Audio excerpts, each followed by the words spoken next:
Patrick, very excited to have you. So, what are three things you want people to know about Yagna IQ?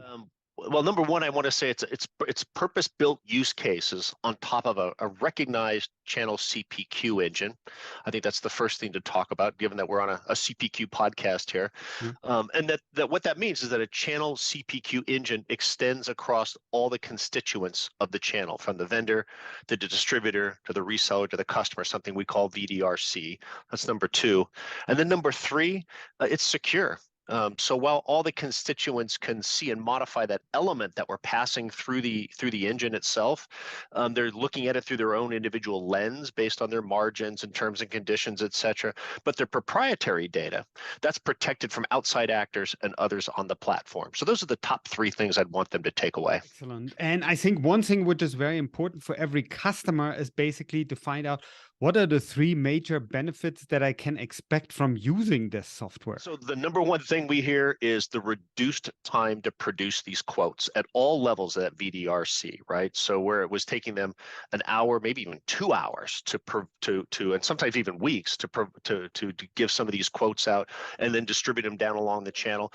We're putting that down almost instantaneously on the automation side, and even on the time to change it. So it's really the reduced time to produce quotes across all levels of the channel. And number two is they see their annual renewal rates increasing and their on-time renewal rates increasing. That's also a metric that is very important to virtually all of our customers.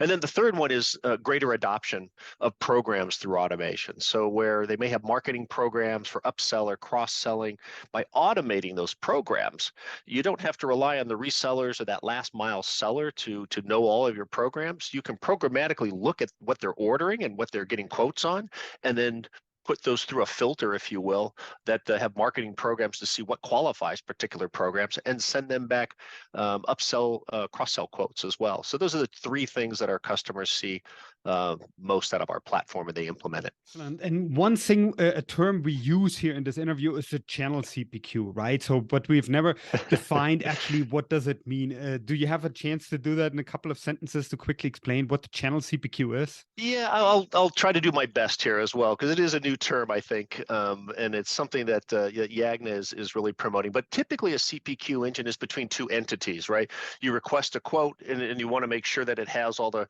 right configurations through it, et cetera. But it's usually between just two entities, whether it's a vendor to a distributor or maybe a distributor to a reseller.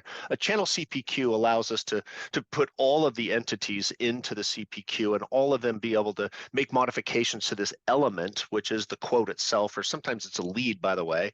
Maybe it's not a quote yet, but it's a lead. And you can make modifications, changes to it, and get visibility through the lens of everyone along that along the channel. So whether it's you want to see what your margins look like, you want to see what your terms and conditions, maybe it's a currency conversion.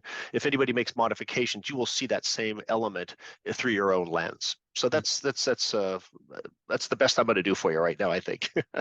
Excellent. And what kind of customers do use this channel CPQ? You have some examples for me here. So we have been focused on the technology customers, right? So the one that we talk about a lot and have some visibility with is Cisco. That's the one that we talk a little bit about. VMware is another one.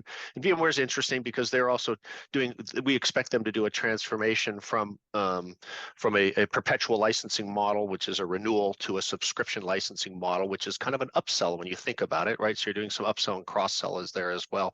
But mainly it's going to be in the technology arena, because that's where a lot of our expertise and our customer base from some of our earlier products, whether it's our Wi-Fi platform, et cetera, where we have a lot of our roots from. Got it. So now the last question I have is really looking forward a little bit, right? So roadmap wise, the next 12 months, as much as you can share, obviously only, but what should customers expect from you in the next 12 months? Well, if anybody who's worked with me or worked for me, in the last few decades, they know that I'm big on integrations. And so I think that you're going to see more integrations with other channel platforms, whether that's greater and deeper integrations with Salesforce.com and other types of platforms like that. But channel platforms, whether it's a marketing platform, I think you'll see a lot more of those happening as we become not only our own ecosystem, but we're part of the greater ecosystem.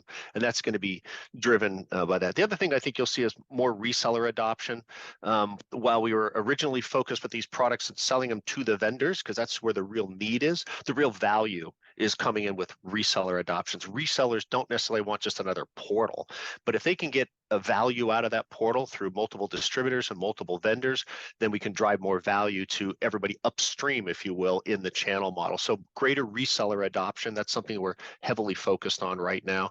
And then of course, we'll talk about use cases, but I expect we'll be adding more and more use cases. The one that's really intriguing to me right now is lead sharing.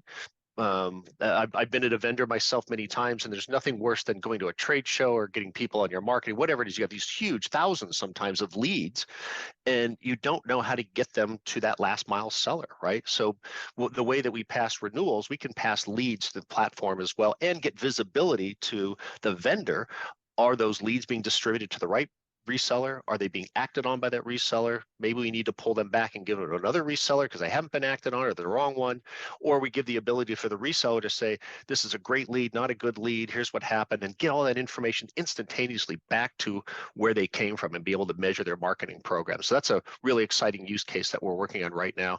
And then I think the other one that we'll talk about is more global system integrator partnerships. Our use cases are being included now in larger strategic digital transformation projects, and this is right in the sweet spot of what a lot of global system integrators are working on. And so we are looking to be partnering more and more with global system integrators as they start to roll out these digital transformations, and we become a part of that journey that they're bringing their vendor customers through. So that's some exciting stuff happening in the next 12 months. It's an exciting time to be here at Yagna, and it's always exciting time to be working in the channel distribution marketplace.